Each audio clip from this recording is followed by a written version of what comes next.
Hello everyone, it's Danzy. Yay, we did it! Another season under our belts! As always, this review contains sand snakes. If sand snakes are something you don't like, I recommend watching my non-sand snake related videos instead. With that out of the way, let's finish off Season 6.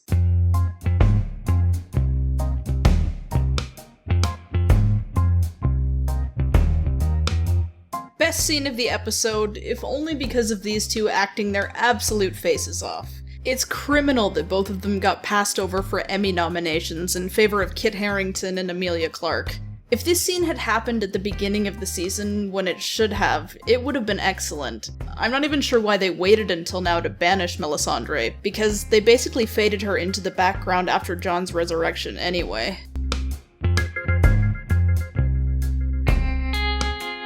You know what? I actually really liked Walder's death. It just sort of felt like it would have been better saved for the opener of next year. Arya finally coming back to Westeros just as the season is ending felt a bit jarring. I think it would have felt smoother if she had made the trip over the break and came back with a bang. But bad timing aside, to me it felt way more fitting and satisfying than Ramsay's death. Unlike Sansa, Arya's narrative just way better facilitates an over-the-top revenge murder.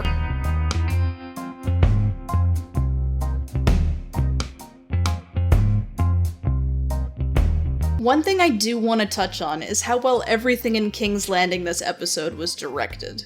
The opening shot of everyone getting dressed for the day was a choice I really liked. It was sort of like watching actors get into costume before the final act of a play. This and another scene without dialogue were both really well done, I thought. I also really liked the new pieces of music that were featured. The piano and organ parts might have sounded a little bit too modern in places, but it was still really outstanding. The special effects and sound editing was also good, and I also don't have any complaints regarding the acting. I'm even a little sad that we won't be seeing a lot of these great actors on the show anymore. So, yeah, every aspect of these scenes were pretty perfect, which was for me what made the problematic writing even more frustrating. I could talk about a lot of little things that just didn't make sense here, like why Pycelle and Lancel randomly followed homeless children into dodgy basements and alleyways. I don't know. But the two biggest things I felt brought these scenes down were Tommen's suicide, that had all the seriousness of a Warner Brothers cartoon, and Cersei unleashing Gregor on the Septa, which just felt excessive. They could have ended it on a perfect high, with Cersei's quiet look of satisfaction on the balcony. We didn't need to see an over-the-top evil monologue while she tortured someone. And half the things they wrote for her to say weren't even in character or consistent with the plot. Cersei didn't kill Robert because it would feel good to be rid of him. If that was the case, she would have done it years ago. The reason she did it was because Ned was about to tell on her and she wanted to protect her kids. And this isn't even something I'm imposing from the books, this is something the show made very clear as well. We all know Cersei isn't a good person, but she's still a three-dimensional character with her own reasoning behind her decisions. I do horrible things because they feel good is the mantra of a Saturday morning cartoon villain. So while the scene could have worked if they had overhauled the dialogue, I think it's time that could have been better spent witnessing more of her takeover. Or, better yet, her showing more of a reaction to Tommen's death.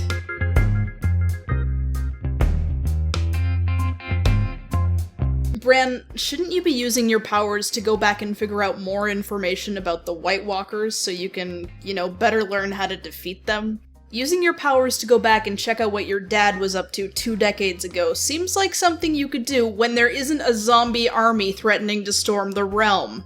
The R+L=J scene was something I really wanted to like, but I felt like the subtle mystery of the reveal was ruined by the cut at the end from Baby Jon to Adult Jon.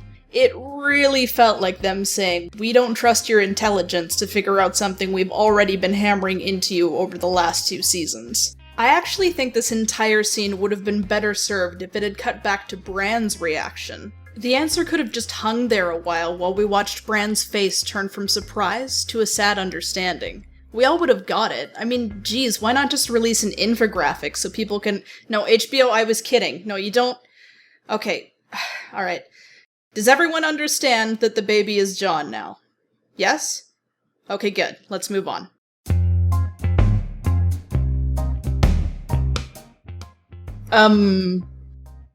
The set design was nice, and I liked the Easter eggs. I don't know, man. I'm at a loss for something to say about Sam's scenes this season, beyond the fact that they just sort of existed. He rowed a boat, stole a sword, and arrived at the Citadel. That was kinda it. And for all the effort Sam put into trying to look after Gilly, we're left on the season cliffhanger that I guess she's just gonna sleep in that reception hallway. Good to know you got your priorities in order, Sam. Okay, I don't really get why Daenerys is leaving Daario behind on the grounds that he's a liability. Like, if we want to talk liabilities here, Tyrion, who's easily recognizable and wanted for regicide in the Seven Kingdoms, is going to be way more off-putting to powerful alliances just by virtue of him being there. And speaking of Tyrion, why are you making him your Hand of the Queen? You left him alone for a few weeks and he almost got your city destroyed. He fucked up the one and only task you gave him. You have more reason to trust literally anyone else you hang out with this position. Like Varys, he teleported all the way from Dorne just to immediately ride straight back with you on the boat. That was so nice of him.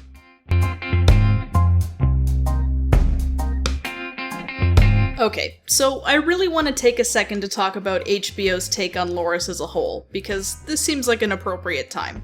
Loras was, in my opinion, one of the most badly adapted characters from the source material. If you've read the books, then you'll probably know exactly what I'm talking about, but if you haven't, then let me just say this. It's like they threw out every single one of his character traits and made him a walking Pride Parade float.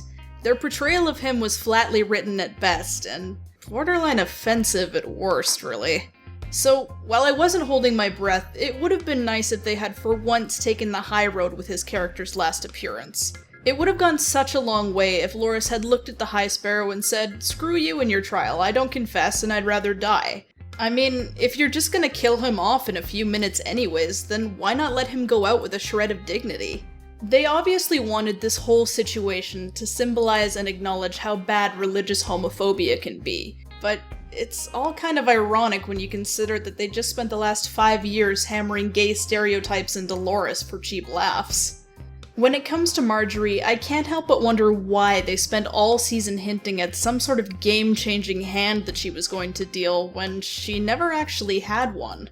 Cersei's actual master plan got less build-up than Margaery's non-existent one. On a character level, this was a really anticlimactic note for her to go out on. If they weren't going to do anything with the Tyrells, then they should have just had Cersei blow up the Sept in the first episode of the season. I mean, why bother drawing it out if it wasn't going to amount to anything?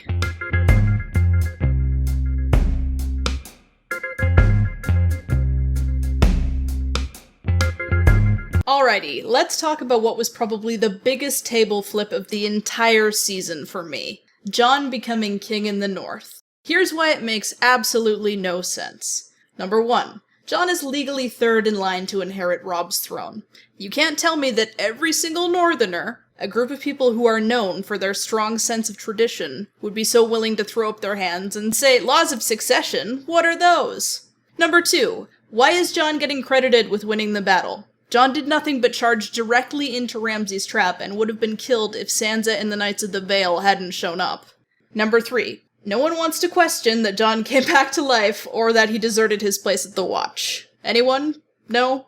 Number 4. You're really telling me that Jon would blatantly disregard Sansa and Bran's claims, especially in the wake of Rickon's death?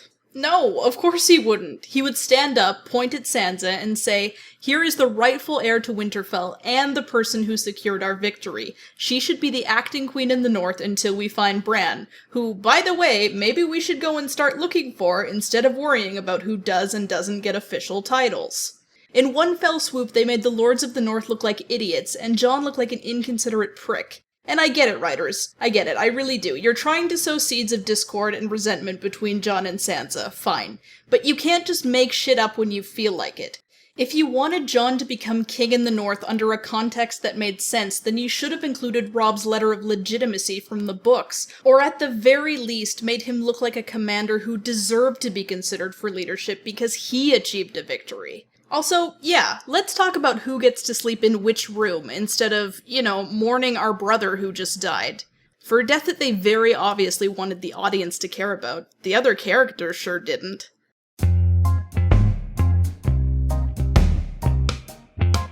You know what's better than making fun of your own stupid plotlines, D&D? Not writing those stupid plotlines in the first place. Having Olenna crack jokes really doesn't fix anything, like, at all. Also, guess what, everyone? We get more sand snakes next year. Yay. For me, it was less the execution and more the continuing writing choices that I disagree with. The blatant lack of attention to their own in-universe rules and already set up characterizations sort of makes you think that they just kind of make things up one episode at a time, instead of properly mapping out a bigger picture. I feel like their reasoning is often, wouldn't it be cool if, rather than what actually makes logical sense in the story's progression. It was also painfully obvious how their bias towards some characters took over them giving other characters important attention. Here's a prime example. Bran went through more than he ever has this season, but instead of actually focusing on how these big, mystical, and tragic events affect him, his powers were lent almost exclusively to the development of Jon's character. So, yeah, as I say, I continue to be frustrated with the writing, even if the show continues to excel in things like direction and acting, because by far the most important element in media is the story you're telling. But anyways, I want to give a huge thank you to you guys for sticking with me through this season. These videos were actually the hardest I've ever made because I'm honestly a really upbeat person who hates making negative content. But at the same time, I'm also not going to sit here praising the show when I genuinely thought that it had a lot of problems this year. You guys deserve my honest opinion, and I promise that you'll always get that. Be sure to like and subscribe if you enjoyed the video, and I'll see you next time. Take care.